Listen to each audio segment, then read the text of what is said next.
Boa noite, pessoal. Começa agora mais um Léo Estopa ao vivo, edição de domingo.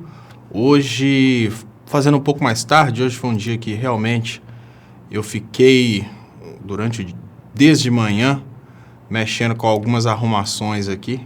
Tem até umas aqui no fundo aparecendo umas tampas aqui de coisas. Queria agradecer muito vocês que estão participando aqui. Agradecer que eu estou vendo desde o início aqui das publicações, Marta Neves, Francisco Felipe, Claudinha Lima, Rangel Mouro, Ângela Lins, Márcia Gonçalves, Rosângela Friedrich. Muito obrigado, pessoal. Hoje a Marta Neves fala cara de sono. Aconteceu, Marta, que eu fui, assim, quando foi mais ou menos 8 horas da noite, eu pensei, vou dar aquele cochilo antes da live e acabou que eu não consegui acordar a tempo. Mas eu estou um pouco, né, eu nem estou transmitindo no Facebook e no outro canal, porque eu estou fazendo questão agora de falar sobre esses assuntos de uma forma mais bate-papo com quem entende o que a gente está passando, do que com aquela ilusão que a gente tem no início do trabalho de conseguir mudar o mundo, né? Aquela ideia de que, olha, vamos mudar o mundo. Eu comecei... Depois do evento, quando aconteceu o primeiro evento da Vale, em Mariana, eu achei as críticas muito punitivistas. Eu nunca fiz muitas críticas à Vale por causa do evento em Mariana, porque eu não vou falar que eu engoli a narrativa do acidente, não é que eu engoli a narrativa do acidente, não. Mas eu pensei durante muito tempo que, olha, o que aconteceu com a Vale, obviamente, pode estar relacionado a um pouco de negligência, de uma coisa que estava indicando uma certa probabilidade de acidente, mas eles estavam trabalhando dentro de uma margem de segurança, até porque, gente... finalidade da empresa capitalista, e eu não estou aqui criticando o capitalismo, por isso que eu falei que eu fiz questão nem de ligar muitos canais hoje não, até para não ter que lidar com imbecil, né, que normalmente o outro canal tem muitos seguidores, o Bolsominions, eles aparecem, falam tanta bobeira, e como esse evento envolve uma possível morte aí de 300 pessoas, porque as pessoas estão desaparecidas depois de todo esse tempo. Elas estão desaparecidas provavelmente porque estão debaixo do barro, né, gente? E como trata-se de um evento que envolve a morte de muitas pessoas, eu comecei a ter uma espécie de choque moral, que foi a seguinte coisa. Eu fiquei pensando, gente, olha... se eu fizer vídeos porque eu acredito na probabilidade de melhorar, eu estou fazendo uma coisa coerente com aquilo que eu fiz o tempo todo. Eu faço vídeos porque eu acredito que é possível melhorar o Brasil a partir da consciência das pessoas. Agora, se eu perdi as esperanças de melhorar o Brasil a partir da consciência das pessoas e continuo fazendo vídeo tocando nesses temas, e eu não estou criticando ninguém que está fazendo vídeo tocando nesses temas, eu estou falando... do meu ponto de vista, tá? Se eu faço vídeos porque eu acredito, vídeos falando sobre coisas que eu não acredito mais, como, por exemplo, a melhora do povo brasileiro, mas mesmo assim eu continuo fazendo esses vídeos, significa que eu estou simplesmente fazendo esses vídeos como uma fonte de renda só para ganhar dinheiro, deixa de ser uma coisa conectada à ideologia e passa a ser uma venda de um bate-papo. Então, aí eu começo a pensar, será que é para isso que eu comecei meu canal? Eu começo a refletir, começo a pensar, será que vale a pena eu falar de coisas que eu não acredito, tão somente porque vão ser coerentes com o que eu falei no passado, e a partir daí eu posso, né, conseguir uma doação? É uma coisa estranha, mas por esse motivo eu não continuei falando sobre esses assuntos aqui de Brumadinho, sobre a Vale, e exatamente por esse motivo que eu quero fazer um bate-papo com vocês aqui nesse canal, que está um canal menor, apesar de que tem imbecis, né? Mesmo que seja um canal menor, tem imbecis. Eu estou vendo uma pessoa que escreveu aqui no comentário, mas o Jean Willis, por que ele não vai para Cuba, sabe? O que eu começo a refletir nesse momento, pessoal, é como que as pessoas do Brasil, elas estão puxando o Brasil para isso que o Brasil está virando hoje, né? Assim, eu vou comentar, o Fábio Gonçalves falando aqui, a ajuda de Israel é bem-vinda. Olha, Fábio Gonçalves, a ajuda de Israel não é bem-vinda. A ajuda de Israel não é bem-vinda porque se Israel tivesse no Brasil para ajudar a reforçar as outras barragens, a ajuda seria bem-vinda. Mas o que o Israel vai fazer no Brasil? Israel vai fazer uma presença do lado da Venezuela. Israel vai fazer uma presença interna para conquistar bobos que acham que Israel veio para ajudar. Olha, gente, com todo respeito, eu sei que corpos das vítimas têm um valor simbólico muito grande, mas qualquer um que quisesse ajudar teria ajudado, era batendo de frente com o que está acontecendo. Batendo de frente com a negligência a respeito das barragens. Não é vindo agora para fazer política com a desgraça dos outros. É por isso que eu falo que eu não estou muito bem para fazer política com a desgraça dos outros. Por isso que eu não quis continuar falando sobre esse assunto. Várias pessoas que estão lá, elas estão porque elas acreditam mesmo nessa probabilidade de mudar, nessa probabilidade do ser humano passar a ser respeitado, como outras estão aproveitando o evento para fazer política. Quando eu vejo Israel mandar soldados para o Brasil para ajudar num evento que você não tem como ajudar. Se a pessoa ficou ali 6 minutos debaixo do barro, a melhor ajuda que você pode dar é confortando a família. Não é mandando soldados. Para confortar a família, você não precisa mandar soldados. Isso é uma hipocrisia muito grande. Isso não me incomoda sob o aspecto deles estarem fazendo isso, porque eu conheço os escrúpulos desse pessoal, eu conheço os interesses deles. Isso me incomoda porque está iludindo pessoas. Isso me incomoda porque está iludindo brasileiros. Tem gente que está acreditando nisso. Eu vou comentar com vocês sobre aquilo que eu poderia chamar aí de um espelho da hipocrisia, ou talvez uma janela que consegue ver a hipocrisia de uma forma muito clara. Deixa eu ver se eu acho uma coisa aqui. Deixa eu ver se eu acho uma coisa aqui para mostrar para vocês perceberem como que o negócio, no final das contas, é só o dinheiro. Quem se lembra do movimento Gota d'Água? Quem de vocês se lembra do movimento Gota d'Água? Deixa eu colocar para vocês aqui que talvez vocês não se lembrem, mas o lance do movimento Gota d'Água era ficar falando mal da construção da usina de Belo Monte. Só um segundo aqui, deixa eu ver só se... O lance do movimento Gota d'Água era ficar falando mal da usina de Belo Monte. O movimento Gota d'Água, olha, são vários protestos que surgiram contra a construção da usina de Belo Monte. Deixa eu falar com vocês. Agora, eu estou totalmente descrente do caráter das pessoas, eu estou totalmente descrente da vontade das pessoas em fazerem o bem, eu estou totalmente descrente do posicionamento das pessoas em favor do ser humano. Então, olhem o que era a repercussão do movimento Gota d'Água. Uma Gota no Oceano é um vídeo que depois esse vídeo foi associado a uma agência do Aécio Neves, porque o Aécio, durante a campanha, usou parte dessas gravações para colocar de forma indireta na campanha dele. Vários artistas famosos se uniram nesse movimento Gota d'Água e todos os vídeos são vídeos bombásticos, né? Movimento Gota d'Água, todos eles dando seus posicionamentos a respeito do movimento Gota d'Água. Quando você fala sobre o movimento, e eu vou explicar para vocês por que eu estou fazendo essa associação, que vocês vão entender. Quando você fala sobre o movimento Gota d'Água, deixa eu ver se eu acho a página deles aqui, que era uma coisa linda. Era um índiozinho, novinho, bonitinho, e a luta deles era contra a construção de uma usina hidrelétrica. Estou rolando aqui para vocês verem como várias pessoas se uniram nessa frente, movimento Gota d'Água. A luta era contra a construção da usina de Belo Monte.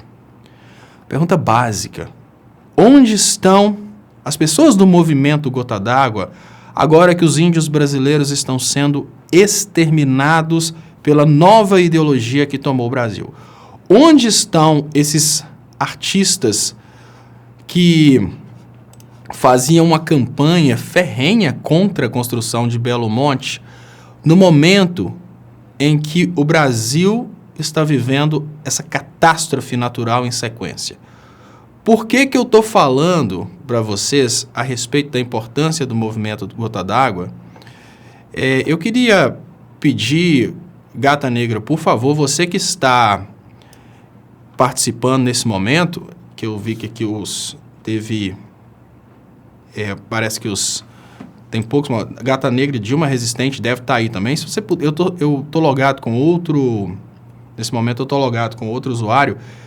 Exclui para mim do chat permanentemente, não pausa não, exclui para nunca mais voltar. Heather Lívia, exclui, joga essa pessoa fora, porque um lixo desse não é bem-vindo num debate a respeito desses assuntos, não. Então, pessoal, onde está o movimento Gota d'Água? Onde estão as ONGs que protegem os seres humanos? Eles estão longe, eles estão calados, porque a Vale tem grana. Vocês estão entendendo?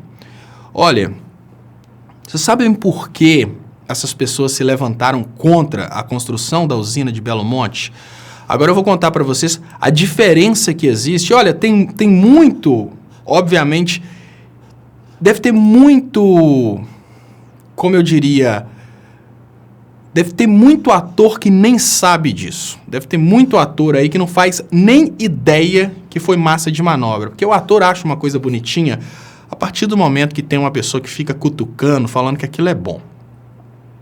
Então, eu peço desculpas se eu estiver falando de algum ator que nem sabia disso.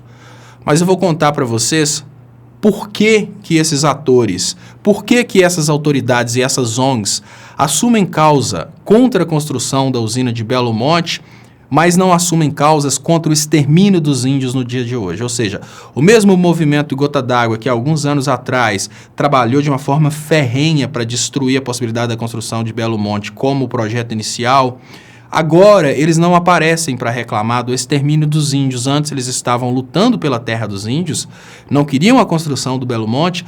Agora eles estão simplesmente longe. O movimento Gota d'Água, cadê o movimento Gota d'Água? O movimento Gota d'Água não está nem aí para o extermínio de índios, não está nem aí para os desastres ambientais que estão matando o nosso povo. A resposta é muito simples. Primeiro, o movimento Gota d'Água nunca foi um movimento contra a destruição de terras indígenas, o alagamento de terras indígenas. O movimento Gota d'Água foi um movimento de capitalistas que investem na geração de energia, que não queriam a construção de Belo Monte.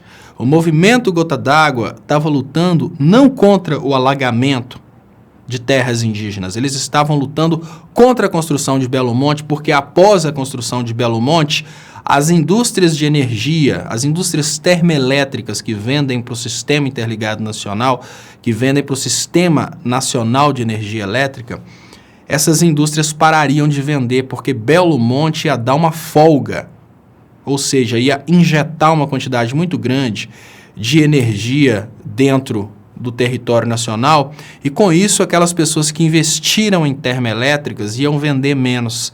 Então eles financiaram todo um protesto popular contra a construção de Belo Monte, não pelos índios, não contra os alagamentos, mas contra a possibilidade do brasileiro ter uma energia mais barata a partir da construção de Belo Monte. Aí se tiver um babaca aí agora que acha que eu estou falando coisa errada, me mostra o movimento Gota d'Água protegendo os índios do extermínio.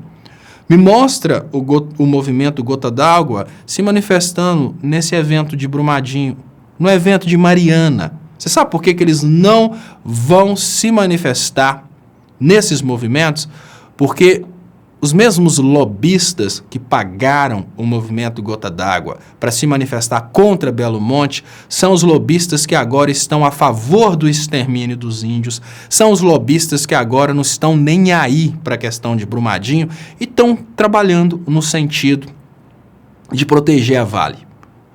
Eu, no momento em que tivemos o desastre de Mariana, eu imaginei que era um evento local, um evento isolado, mas depois desse segundo desastre, tanto é que depois, o desastre de Mariana sempre teve um apelo público muito grande, principalmente porque eu sou mineiro, eu poderia ter aproveitado muito do desastre de Mariana para falar, destruiu Mariana, destruiu as cidades, mas eu pensei diferente, eu fui um pouco capitalista no evento de Mariana, eu falei, eu não vou me manifestar, porque, por um lado, nós temos um evento de grande proporção, um evento que, infelizmente, matou muitas pessoas. Por outro lado, nós temos... Deixa eu colocar isso. Comentários rodando aqui, pessoal. Eu pensei naquele momento, olha, de um lado nós temos um evento de grandes proporções que causou um dano ambiental praticamente irrecuperável. Vidas não voltam, lógico, quem morreu. Do outro lado, nós temos aí várias pessoas que trabalhavam nessas empresas e muitas pessoas estão falando, olha, se a Vale, se a Samarco acabar, esse local vai ficar miserável, as coisas vão ficar piores.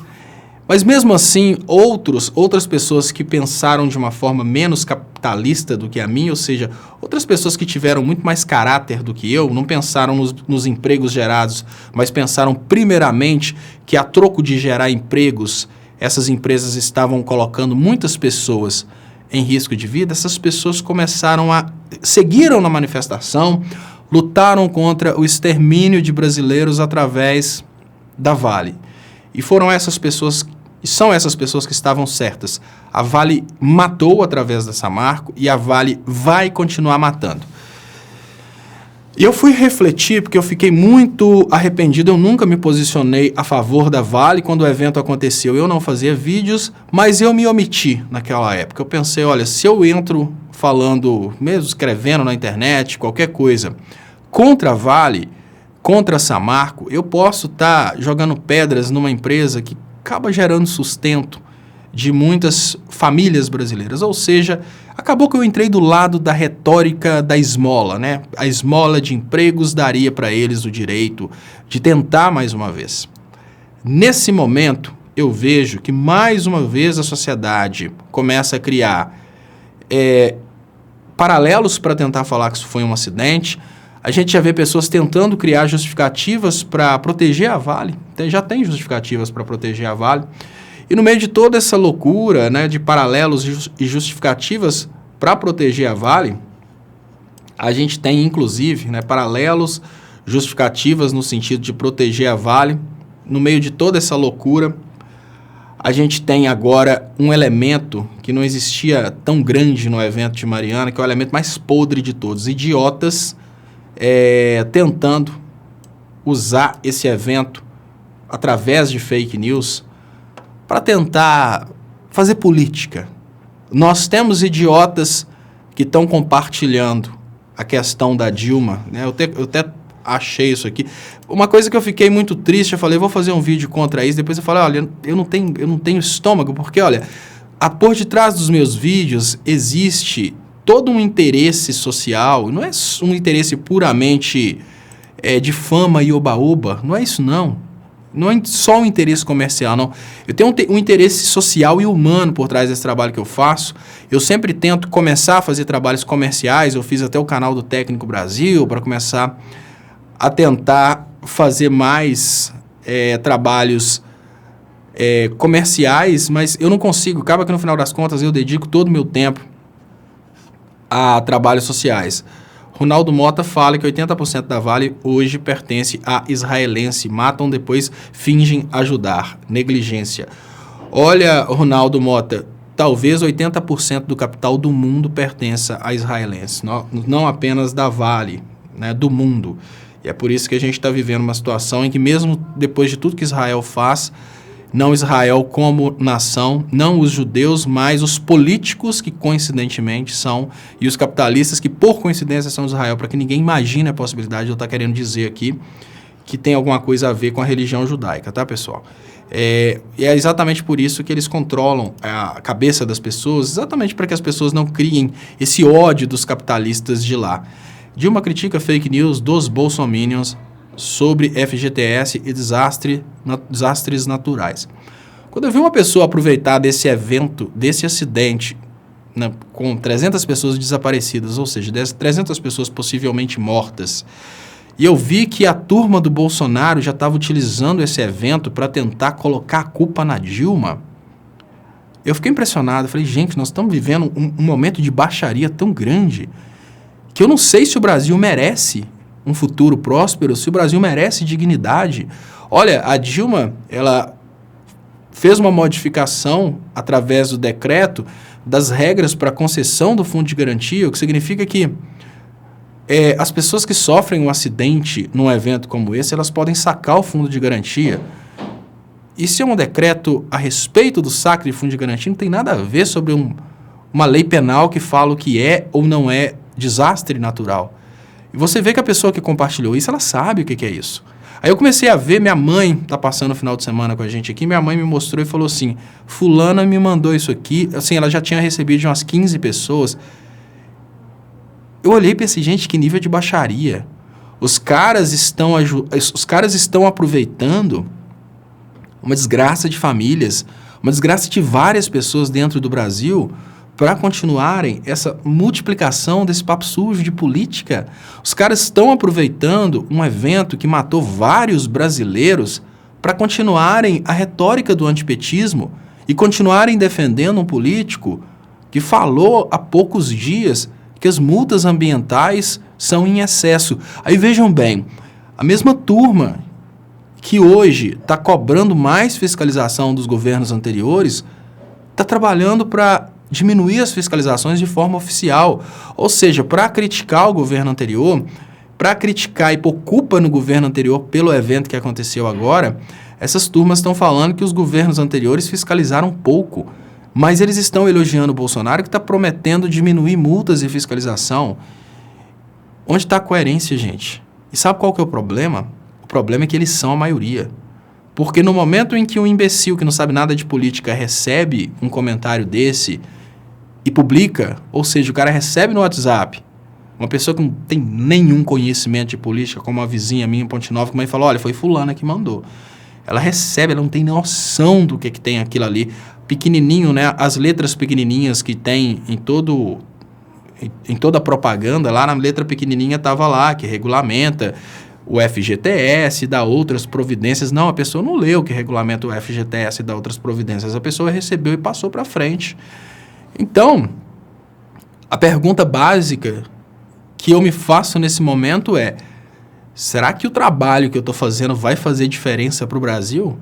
Porque se o trabalho que eu estou fazendo não vai fazer diferença, se eles sempre vão vencer através da imbecilidade, eu estou fazendo esse trabalho não é para melhorar o Brasil, é só para ficar no ar, para ter audiência, para ter likes, para de repente ganhar doações. Aí eu começo...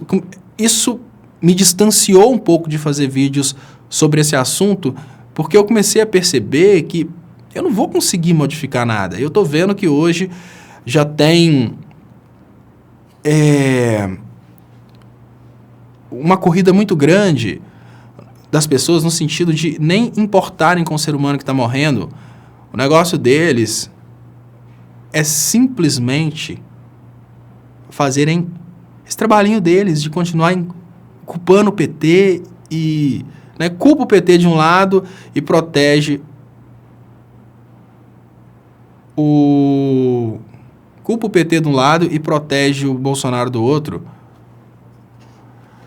Mas enfim, aí dando sequência a esse raciocínio dessa hipocrisia do ser humano,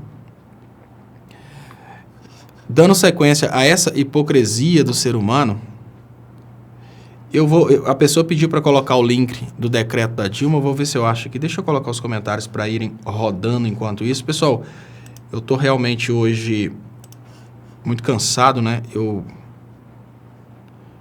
que acontece esses dias, né? Principalmente porque Muito obrigado, Chocoprint BR. Fala, seu trabalho é muito importante para todos nós. Vou até passar para vocês um pouco aqui do que tem sido a correria minha nesses dias. Onde eu moro, que é na casa do meu sogro, nós não chegamos a conseguir fazer ainda o quartinho da Luísa. E além de não ter conseguido chegar no quartinho da Luísa, nós temos um problema aqui, que a gente não tem uma escada. E o lugar tipo assim, o terreno do meu sogro é aquele terreno de rampa. Ele construiu na parte mais alta, porque ele tem um sonho de construir o prédio na frente. E aí esse terreno de rampa, ele não conseguiu fazer a escada permanente. A escada, na visão do meu sogro, já tem que ser a escada que serviria depois para dar sequência no prédio. E a escada provisória que a gente tinha quebrou. Então, chegou numa situação que, assim, tá uma correria, né? Desde 7 horas da manhã até a hora da live é só correria e não sobra tempo para nada. Mas, enfim, por isso é só para explicar para vocês que às vezes as pessoas acham que as pessoas às vezes acham, né, que eu tenho muito tempo. As pessoas às vezes perguntam por que eu não respondi isso, por que eu não respondi aquilo. Quem tem meu WhatsApp às vezes me manda mensagem e eu fico dias, às vezes, sem conseguir responder. É porque, apesar de eu ter um WhatsApp, eu não consigo nem abrir o WhatsApp. O que acontece é que a Jennifer, o nome dela é Jennifer, mas eu não conhecia ela no Tinder. Conheci ela no trabalho, né? Tem muita gente que fala que eu não, assim, os eleitores do Bolsonaro falam, não, esquerdista não trabalha, esquerdista não trabalha. Não tô falando parar com a live, não, gente. Tô só explicando por causa da correria, tá? Porque que às vezes eu não consigo fazer, eu não consigo responder, não consigo... Assim, a grande realidade é que eu não tenho conseguido nem abrir uma mensagem. O que eu tô tentando dizer nesse momento é como que essas coisas vão desanimando a gente, né? Que eu começo a pensar, olha, se o trabalho que eu tô fazendo é um trabalho que não tá servindo, não vai servir para a transformação do Brasil, né? Nesse caso da Vale em específico, tá, pessoal? Porque nos outros trabalhos que eu faço um trabalho de esclarecimento, faço um trabalho de bate-papo mesmo, para a gente rir da cara do Bolsonaro, mas isso não é um evento para rir. Esse caso da Vale não é um evento para deboche. Esse caso da Vale é um evento para luto, né? E o que eu tenho percebido nesse momento é que nós temos uma parcela da sociedade que, em nome de continuar defendendo o Bolsonaro, eles brincam com coisa séria. Vamos cair na real. Isso não é coisa para fazer brincadeirinha, né? Isabel Cristina Leite pergunta, olha, peraí, por que eles estão trazendo, né? Eu entendi a pergunta desse jeito. Por que eles estão trazendo o exército de Israel para ajudar soldados de Israel, mas o exército brasileiro não está ajudando? Estão querendo dizer que o Brasil, um país continental, não teria condições de resolver isso aqui? Estão usando o evento para política, gente. Eles estão usando esse evento catastrófico no Brasil para criarem uma proximidade entre Israel e o povo brasileiro. Uma proximidade ideológica, uma proximidade de submissão. É uma forma de querer dizer, Israel é do bem, ele veio ajudar. O que significa mandar uns soldados perto do estrago que esses caras estão fazendo? Ou seja, deixaram de colocar o nosso pessoal para resolver o problema. Deixaram de resolver... Olha, eles poderiam, se a gente pensa o nível de poder que o Brasil tem, né, o tanto de tecnologia que o Brasil, tanto de helicópteros que o Brasil tem, um evento dessa proporção, eles poderiam ter colocado, assim, 1 hora depois, 30 helicópteros rodando lá para procurar as pessoas. O Brasil tem exército, o Brasil tem polícias, o Brasil tem corpo de bombeiro, tem tudo isso. Aí vocês imaginam, você vê que o Dino mandou parte da polícia do Maranhão para ajudar aqui. Aí vocês vão falar comigo que Israel tá vindo aqui porque a gente precisa? Vamos cair na real, gente. Eles estão usando a desgraça de várias famílias para fazerem política. Seria como... Lógico que eu não estou falando que aconteceu isso, porque a vítima maior disso é o povo brasileiro e a segunda vítima é a Vale. Então, eu não acredito que Israel tivesse feito isso, não. Mas seria como se eles fizessem aquilo que muitos cientistas dizem que eles fazem na África. Espalham uma doença na África, por exemplo, o ebola, No momento em que eles têm lá na África várias pessoas morrendo por causa do ebola, eles chegam lá de braços abertos para poder tratar aquela população que eles mesmos adoeceram. Muitas pessoas falam que a indústria farmacêutica faz exatamente isso. Ela te vende um remédio que vai te causar uma outra doença no futuro. Agora, perceber que tem brasileiros que estão negligenciando o fato do Brasil ter condições de resolver esse problema e estão comemorando uma ajuda de Israel, uma ajuda puramente política. E eu falo puramente política da mesma forma que eu estava criticando Rússia e China de estarem mandando armas para ajudar a Venezuela na guerra, no momento que a Venezuela está passando dificuldade de alimentos, no momento em que o mundo inteiro passa por dificuldades, e depois do evento ter acontecido, Israel manda soldados para ajudar na busca de corpos. Olha, isso é brincar, isso é, sinceramente, isso é mostrar que você tem consciência que o povo é imbecil. Obviamente, o colega deu ideia aí de 80%, mas obviamente grande parte do capital dessas multinacionais de mineração, lá no meio tem várias pessoas, vários banqueiros de Israel. Os caras não deveriam mandar soldados para cá para ficarem fazendo uma espécie de proximidade com o povo brasileiro para conquistar o povo brasileiro. Os caras tinham que mandar engenheiros para cá para avaliar as próximas. Ou será que eles vão torcer para mais uma cair para eles terem que mandar mais soldados? Assim como a indústria farmacêutica torce por epidemias para eles venderem mais remédios, para eles venderem as vacinas, será que agora Israel vai torcer por desgraças no Brasil para mandarem soldados e com isso irem conquistando o povo brasileiro?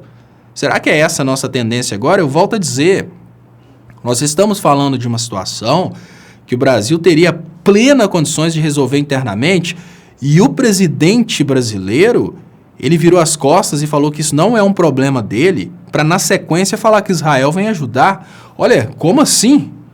Você está querendo dizer que no primeiro momento o presidente pulou fora e falou que não é responsabilidade dele, ou seja, ele poderia ter mandado o exército, com 20 minutos. Não, ele não quis mandar o exército.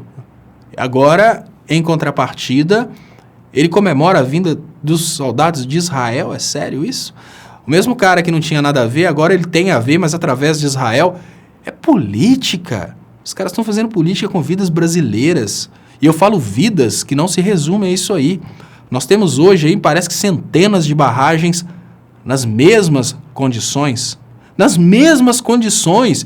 E os caras estão mandando soldados para procurar os corpos.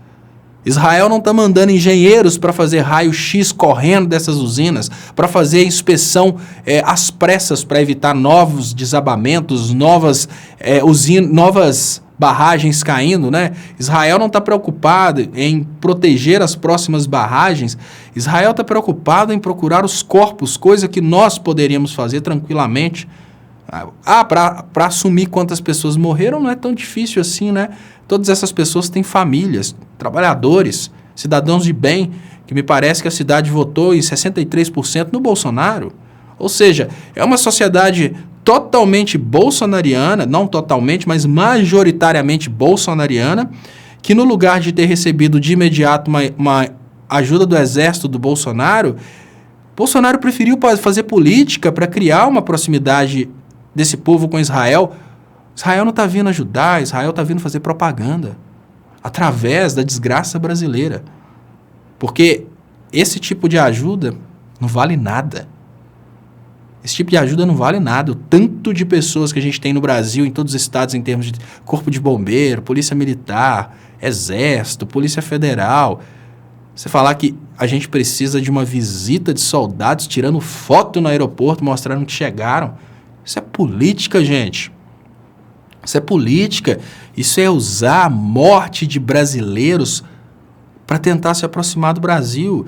Isso é a mesma coisa que eles fazem na África. Esses países desenvolvidos, eles vão lá, impulsionam um surto de ebola e no momento que tem um monte de gente morrendo, eles chegam lá dentro com a vacina e trocam lotes de vacina a troco da riqueza que o povo tem. É isso que a gente está tendo hoje.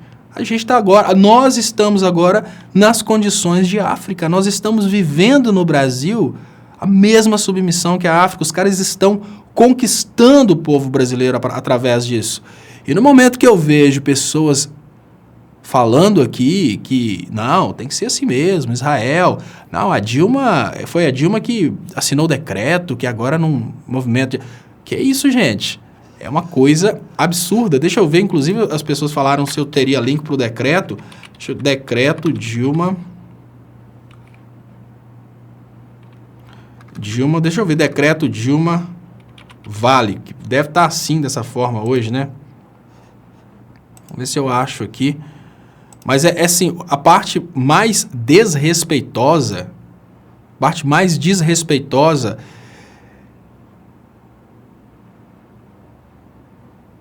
olha o nível. Olha o nível do ser humano. Olha o que o dinheiro e a fama leva o ser humano a fazer. Olha só. Olha o que o dinheiro, olha o que a sede por ser famoso sem ter talento, a sede por aparecer sem ter motivo, a sede por ficar rico sem trabalhar, leva pessoas a fazerem. A falta de caráter. Decreto da comunista Dilma, deixa eu ler o título primeiro para vocês. Decreto da comunista Dilma despreocupou a Vale e contribuiu para o homicídio em massa em Minas Gerais. Olha o que o cara escreve. E aí eu falo, será que vale a pena? Será que vale a pena a gente lutar por um país em que as pessoas usam desgraças dos outros para ficarem famosas? Desgraças dos outros para terem apelo? O nosso destino, gente, é a África. O nosso destino é a mesma situação que está acontecendo na África. O nosso destino é aquele. É virar um terrão onde os gringos vão explorar, onde os gringos vão espalhar doenças, onde os gringos vão buscar riquezas. É isso que é nosso destino. Ah, é por culpa dos políticos? Não, é por culpa de lixo como esse cara aqui, ó, que aproveita a oportunidade de falar sobre um assunto de um desastre ambiental que matou várias pessoas e politizar o assunto. Claro, o assunto é político, mas fazer uma política ideológica a respeito do assunto. Olha só, o que é esse decreto? É só quem me pediu o link, gente, é só escrever assim, Decreto Dilma Vale. Vocês vão achar porque todos os anti-PT estão usando isso para ficarem agora famosinhos. Olha só, o mais importante nisso é que está escrito pequenininho em cima. Então, onde eu estou com o mouse agora, é onde vocês vão ler isso, ó, que altera aqui, ó, para efeitos do FGTS. Está aqui embaixo, eu não consigo ler não, mas provavelmente deve estar altera o dispositivo tal, e dá outras providências, né? FGTS, é sempre assim que começa. Aí tá aqui, ó, para fins do disposto no inciso do caput tal, porque a lei começa desse jeito, para fins dos dispostos. Qual que é os dispostos? Os dispostos são os motivos que permitem a retirada do FGTS. Vocês estão entendendo? Chocoprint BR fala, Léo, ver o WhatsApp. Olha, eu não faço nem ideia de onde que está o meu WhatsApp. Deixa eu contar para vocês o que está acontecendo com o meu WhatsApp, quem me manda mensagem no WhatsApp. Com o negócio de eu estar durante o dia mexendo, durante o dia eu estou ajudando como servente pedreiro, tá, Chocoprint? Pelo motivo de eu estar durante o dia, assim, praticamente como servente, trabalhando como servente pedreiro, praticamente sem interrupção, eu pedi a Jennifer, falei, Jennifer, quando eu correr aqui e fizer um vídeo, manda para minha lista de WhatsApp esse vídeo. Então, eu nem faço ideia de onde está o WhatsApp, então é por isso que eu não estou conseguindo ler o WhatsApp. Né, que ela até falou, a Jennifer falou comigo, já o Crissério está magoado, que você não lê o WhatsApp. Eu falei, gente, assim, o pessoal acha realmente que eu estou vivendo uma vida que eu tenho muito tempo, então não.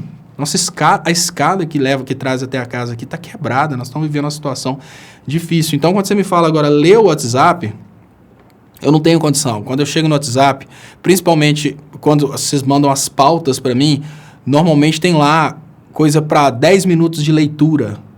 E 10 minutos de leitura, se eu parar aqui para fazer 10 minutos de leitura, todo mundo vai desistir de ouvir. Mas eu vou até pedir, quando vocês forem mandar, Chocoprint, se você quiser, quando você for mandar alguma coisa para mim, não manda leitura. Manda o áudio, porque se você me mandar tudo em áudio, o que eu posso fazer? Eu posso pegar, colocar um fone de ouvido, aí eu estou lá, por exemplo, furando um buraco lá para a escada nova, eu posso escutar enquanto isso. Porque se tiver um texto para eu ler, eu tenho que parar de fazer. E a outra escada, a gente está até com medo de descer nela.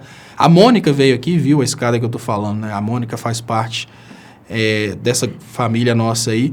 Ela veio aqui e viu a escada que eu estou falando. Aquela escada rompeu uma das partes e agora está super perigosa. Então, a gente tem que correr para fazer a escada nova, porque ela está toda escorada. Então, voltando aqui à questão do decreto, pessoal, imaginem o seguinte: algumas situações no Brasil permitem que a pessoa saque o fundo de garantia. O fundo de garantia, ele é um depósito que as pessoas não podem sacar por qualquer motivo. A finalidade do fundo de garantia, ela é 10% da segurança para uma pessoa, para a pessoa que tem o depósito do fundo de garantia, e 90% dar segurança ao Estado, porque, olha, se tem uma catástrofe, uma dessa aí, por exemplo, todo mundo está em dificuldade, e ninguém tem uma reserva financeira, no final das contas, ou essas pessoas vão para as ruas perturbar quem está trabalhando, né? Porque o trabalhador liberal, principalmente, acha que quem está em dificuldade está perturbando, ou então essas pessoas vão morrer de fome. Então, o FGTS é para esses momentos. Aí, o que acontece? O FGTS você pode sacar em caso de catástrofe natural. Mas como o movimento de terra, de barragens, essas coisas podem gerar dúvidas se não é catástrofe natural, a Dilma fez um decreto para ficar bem claro que nesses casos vai ser considerado catástrofe natural para fins do FGTS. O que significa que para fins penais não faz diferença nenhuma. Agora, um cara pegar um negócio desse, né, igual isso aqui que eu vejo uma pessoa que faz uma coisa dessa, é um desgraçado. Com todo eu peço para vocês desculpas, né, por estar falando isso, mas quando eu vejo uma pessoa pegar num evento com mortes e fazer uma distorção dessa para conseguir fama, para conseguir ter views no blog, isso para mim não é um ser humano, isso para mim é um desgraçado. Porque um cara faz uma desgraça dessa que vai causar um dano social, que vai repercutir pelo Brasil inteiro. Olha, gente, o que acontece?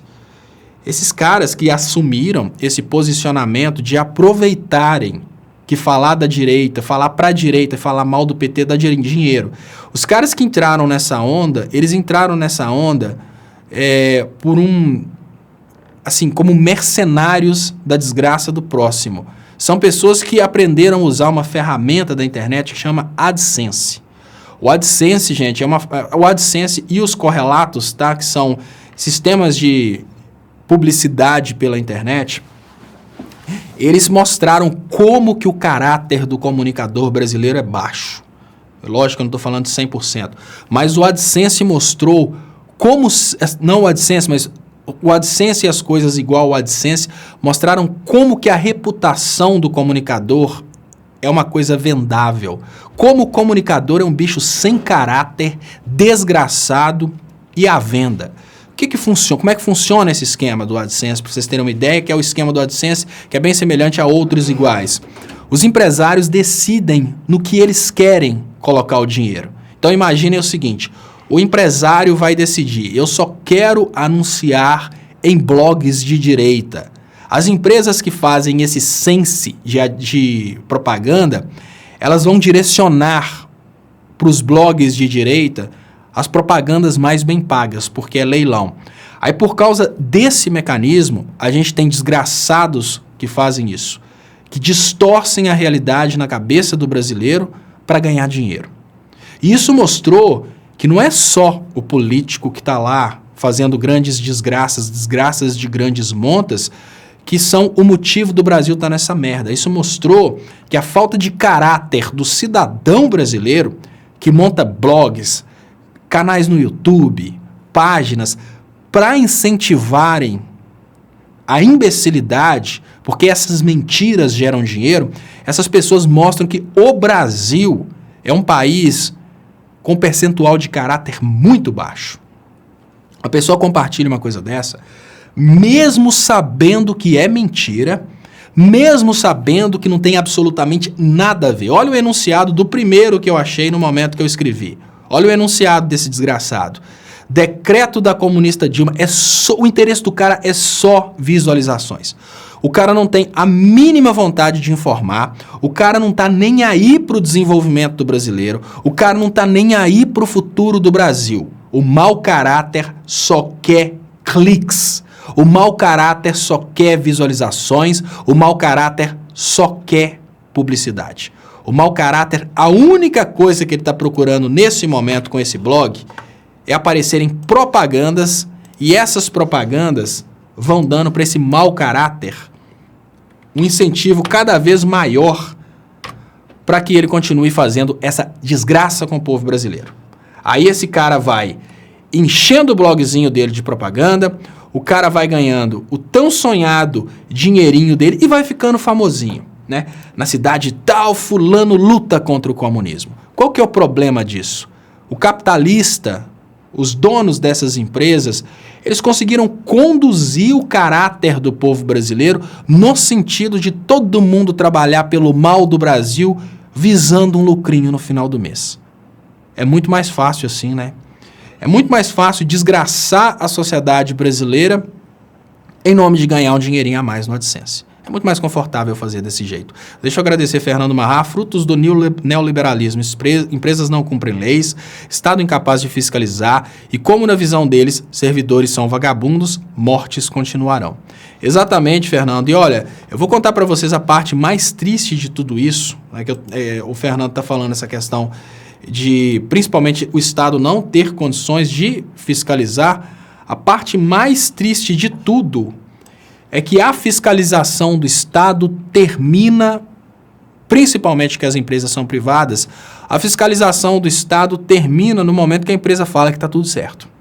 Por quê, gente? Olha, qual que é o grande problema? Eu vou falar com vocês, vocês vão achar que é absurdo.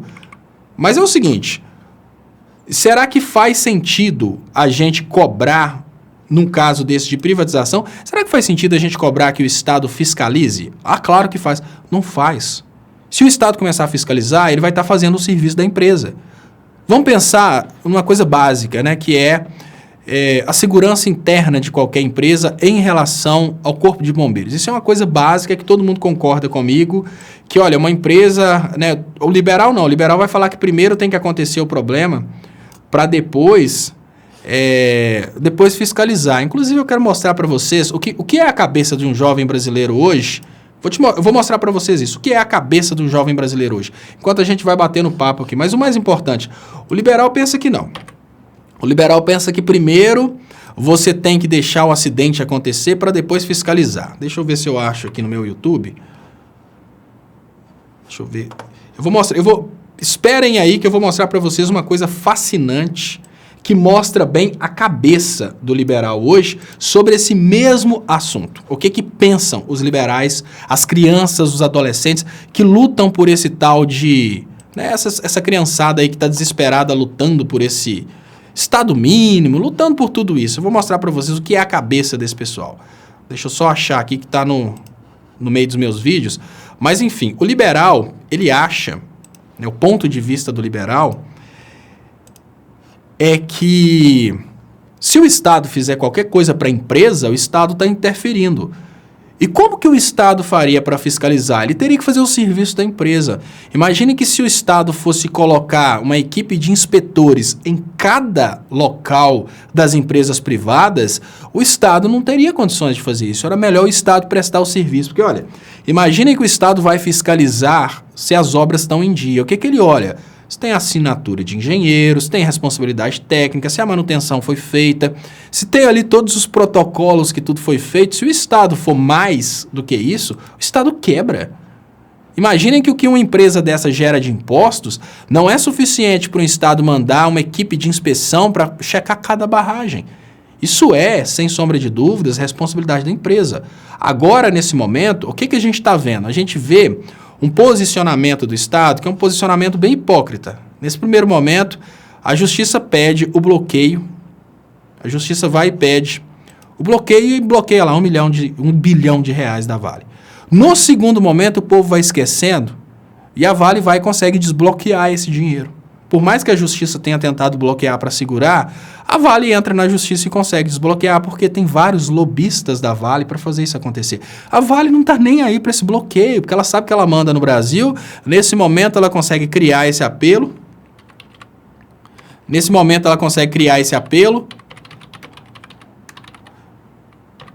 E depois desse apelo, quando baixar a poeira, a coisa está resolvida. Eles entram na justiça e conseguem reverter o bloqueio e pronto. Eu quero mostrar para vocês agora, gente.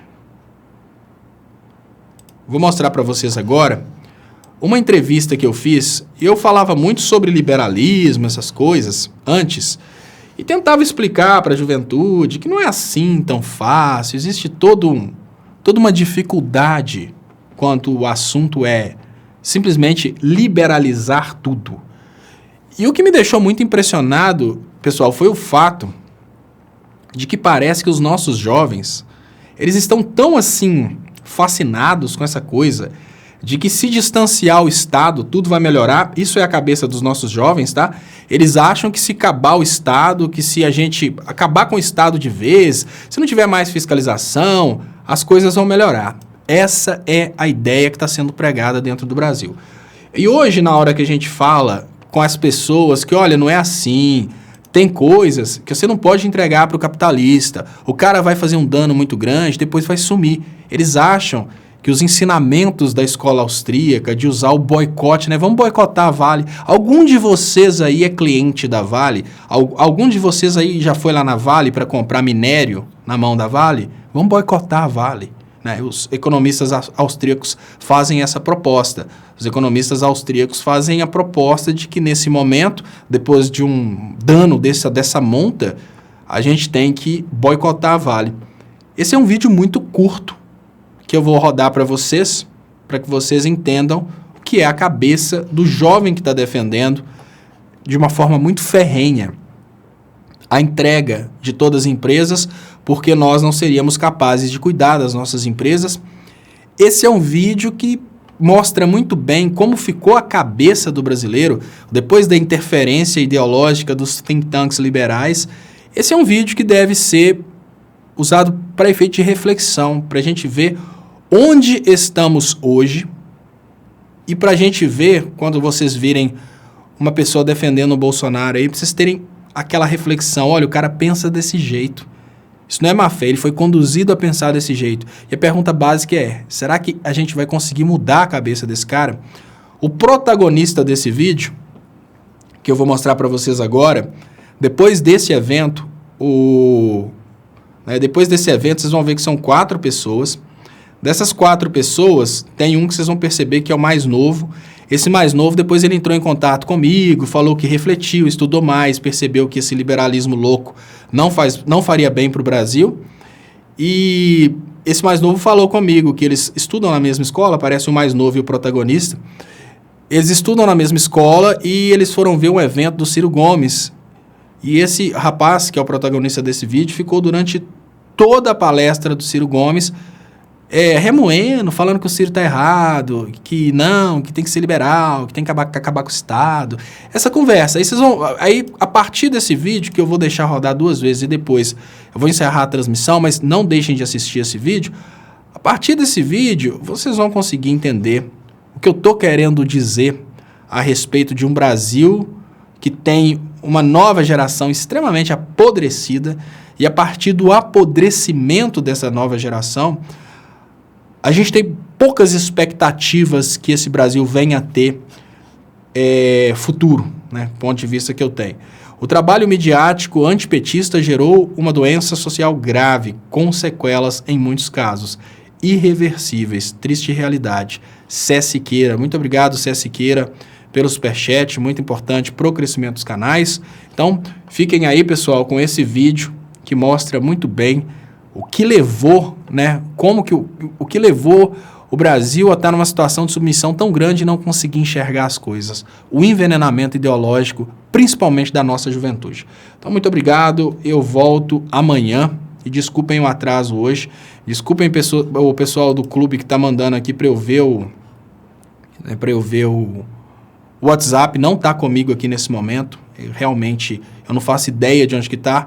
E desculpem aí se eu não respondi. A questão é muito mais complicada do que parece, né? Hoje, por exemplo, foi humanamente impossível eu começar às 10 horas. Então fiquem com o vídeo e até amanhã. O empreendedor, ele é visto como um mal. Para ele poder começar o processo de produção dele, ou abrir a firma dele, ele tem que ir no bombeiro pegar o alvará não sei das quantas, tem que ir na Anvisa, não sei o que lá, na Anvisa não, como é aquele lá, sanitário, vigilância sanitária, parece que lá. O cara, antes de ele iniciar, ele tem que provar que ele não é um bandido. E muitas vezes, para provar que ele é um bandido, ele tem que ser um bandido para poder molhar as mãos, para poder, de fato, funcionar.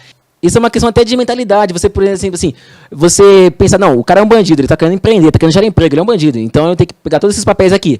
Quando você faz com que o cara possa começar a iniciar e depois o Estado tem que ir lá e ver e fiscalizar de fato, você muda até a questão ética da coisa, né? A questão de você sempre dividir a economia da ética. Você mostra assim, não, eu vou confiar nessa pessoa aqui, ela vai empreender, vai começar a empreender, o cara, sei lá, quer abrir uma pastelaria, deixa ele abrir a pastelaria. Depois, o prazo era de 1 ano, né? Eu esqueci o nome ele saiu para o Livres, lá no Nordeste, né? Como deputado lá. E aí a proposta era a seguinte, depois de 1 ano, o Estado tinha que ir lá e fiscalizar para ver se tá tudo certinho. Mas ele tinha esse tipo, voto de confiança. Não, vai lá.